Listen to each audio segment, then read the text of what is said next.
Good afternoon, everybody. Hello, hello. It's been a minute since we did Let's Talk. It's been quite a few months. I think the last one we did was during the mental health month and the summer season. So Let's Talk is back. Let's Talk live with Julia. And Happy New Year to everybody. Happy last Monday of 2023. Today is January 30th. And I just wanted to share with us about this topic, this issue on a family vision, family goals, and also finding your why. That's how I wanted to start Let's Talk Live 2023. So normally I have guests. For everybody who's seen the videos before, I usually have guests. Today I am solo on purpose. I'm not doing any guests today because I would like us to just talk about this briefly. And then the shows that are starting in February, I'm going to have guests. I am so excited about February. As you know, it's going to be the month of love, Valentine's Day. I already have the Valentine's hat on my door because I'm all about decorating every month. I choose joy through expressing whatever season is going on. That's how I choose my kind of joy. Also, February is Black History Month. So that's really, really exciting. We've been doing a lot of things to do with that. So I'm excited about that, talking about love and Black history and music and how that all impacts our mental health. So family goals and family vision. Why was this important for me to bring up today? So I wanted to start this particular episode of Let's Talk with that topic because being that it's January 30th, there's a lot of people who feel that the year has already begun, and if you hadn't done any family goals review, maybe from last year or this month, you kind of feel you can let it go. You don't have time to do it. But guess what? It's literally the beginning of the year. You can reset and start at any time. There's no set time to do this. So what we do, I wanted to share what our family has done, and when I have my husband on my show next time, he might give a bit of insight on how he views it, because he runs ours and I kind of just, we talk with the kids. And what we do every beginning of the year, we review with the kids, and they all go around and talk about what they wanted to achieve last year. It could be in school, with friends, with grades, and we do the personal growth and spiritual growth thing as well. And it's really interesting hearing them give their own reviews of how they feel they did on personal growth. Some of our kids will be like, I wanted to be kinder to my friends or to my siblings. As you know, we have 4 kids, 2 boys and 2 girls, and we range from a high school senior to a first grader. So we have a whole lot of things going on, emotionally, relationally, and just life to do with that. So the kids go over that and they talk about how they're doing individually, how they are processing their growth, their personal growth in terms of their personalities, spiritually, what they wanted to achieve in their relationships with God, because all our kids have their own individual relationships with God.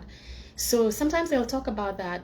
One of our daughters this year, when we're doing the family vision night, last year everybody pulls their paper of what they wrote the previous year. So she pulled her paper and she had written that she wanted to be reading the Bible more by herself. She did a lot of that this year. She also talked about being kind. One of our sons talked about spending more devotional time in his busy life, and he's been able to do that. And then we help them to move some items into the new year if that's what they want to do. So, and sometimes they draw, because our 6-year-old at the time, last year's family goal, she just drew some pictures of what she wanted to achieve. We had another one who drew pictures of a mountain, saying that that's what they wanted to achieve, for us to go on vacations to the mountains. Guess what, guys? When we were looking at the goals this year, we were shocked because we had our vacation in North Carolina at the Smoky Mountains. So her prayer that we hadn't even thought about last January 2022 came true over the summer, and we didn't think about it. We were able to actually stay in the mountains for quite a bit. And so this year when we were reviewing it, we told us, see, it happened. You wrote it down and we kind of forgot, and look, it happened and God made it happen.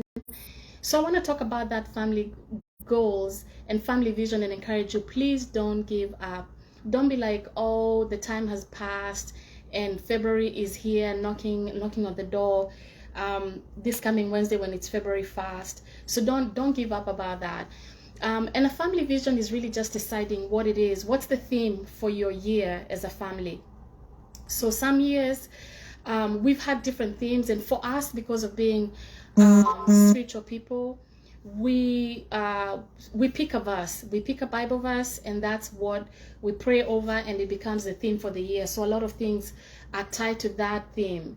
So that's what I want to encourage you guys. Think about the item or the phrase, the quote, affirmation, or a verse that speaks to your family, and choose that to be the thing that inspires you for your family goals and visions for that year. Some years we've had a renewal verse or theme. Some years we've had, this is the year of doing amazing things, do it afraid, doing big things. This is the year of togetherness or love, whatever it is. So I want to encourage you guys, please don't look at it as if time has passed and you cannot set your own family goal or family vision night. So let me talk about family vision night in a short way of how we do it. We normally do dinner. And during dinner, because it's more relaxed, everybody wants to talk and laugh.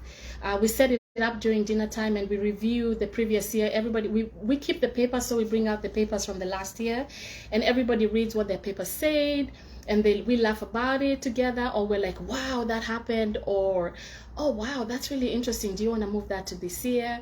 And then we write the new forms together for the family vision night for everybody's goal for that year. We all write together, everybody's quiet. I'm a jazz person, my family is full of jazz, as you guys know. So we'll have some jazz playing just to loosen your mind and make you creative.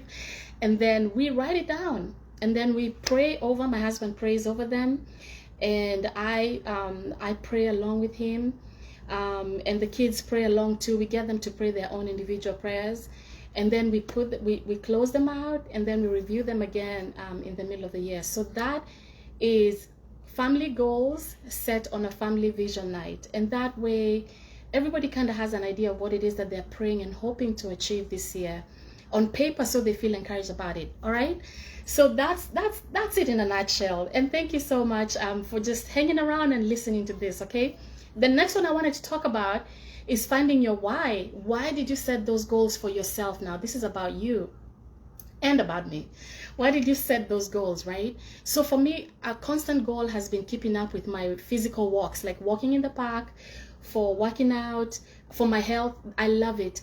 And so one of the other days I was doing a video. I uploaded it actually on TikTok. I didn't get to share it on here just because it's a whole different audience. But my why is because I love the way my body feels and the fact that I get rid of aches. I don't get leg aches. It helps with my back. So that's the immediate why. So if you're having a difficult time figuring why you should start doing something, I'm going to challenge you to find your immediate why. So for me, my immediate why was when I feel my bones locking, my back hurting, I know that's my immediate why. I got to go walk. And that means I haven't walked. I've been too busy doing things, being mommy, Uber, work, projects, whatever it is. So I know I need to do that. That's my immediate why, right? And then in the immediate why, that gets me to the park, gets me to the place where I need to do that, right? And I'm giving the example of a walk. And then the next thing I ask myself is, why? What's the next bigger why after that? And the next bigger why is the fact that I'm getting to enjoy my podcast. I get to listen to my favorite speakers. I get to catch up sometimes on my devotional time by listening, playing the audio version of it, listening to a YouTube video podcast. The other why is I get to pray, because for me, prayer is an important thing. So I get to do that while I'm walking. And then the bigger why becomes the fact that it makes my health feel better. My mental health is actually better. My mind is clearer. I'm able to focus. And also I use the walk for planning for the week, for the day. And it helps me figure out what I'm doing that day. If I'm talking to clients, I'm praying about the issues that they might be presenting and what I need to say to them. And I'm actually asking for wisdom and clarity. And for me, with the work that I do as a therapist, I do ask God for discernment, which means the ability to tell the secret behind what a client is saying. So that way I'm able to see what they're not saying without them saying it. So this is part of what has helped me become very aware and intuitive, extra intuitive with my clients in being able to help them. So walking actually helps me with that. So this is about finding your why. So let's say you've been wanting to start on a project and it's just impossible because you're not motivated or you're feeling too overwhelmed about it. So my challenge for you today on Let's Talk Live with Julia is just find your first why, immediate. What's your immediate why within the next 10 minutes to 1 hour? How will it benefit you? Sometimes just starting is the difference. Just start, okay? So that's a little bit about what Let's Talk Live is going to be like this year. And I hope to be coming live. I was doing Mondays, so we're going to keep the Monday theme. For 2 years, I did Let's Talk on Mondays. So before we took a break last year, so we're going to keep it on Mondays again. And I think I'm going to keep it in the daytime just so my friends at home, people in Africa with a 7-hour, 8-hour difference can be able to participate. So thank you so much, guys, for being on today, and for everybody who's gonna watch afterwards. Wishing you an amazing rest of the day and end of January as we start into February. May the Lord bless you. May He watch over you, and may He make His face to shine on you. All right, have a wonderful day. God bless you. Bye bye. Let's Talk Live with Julia.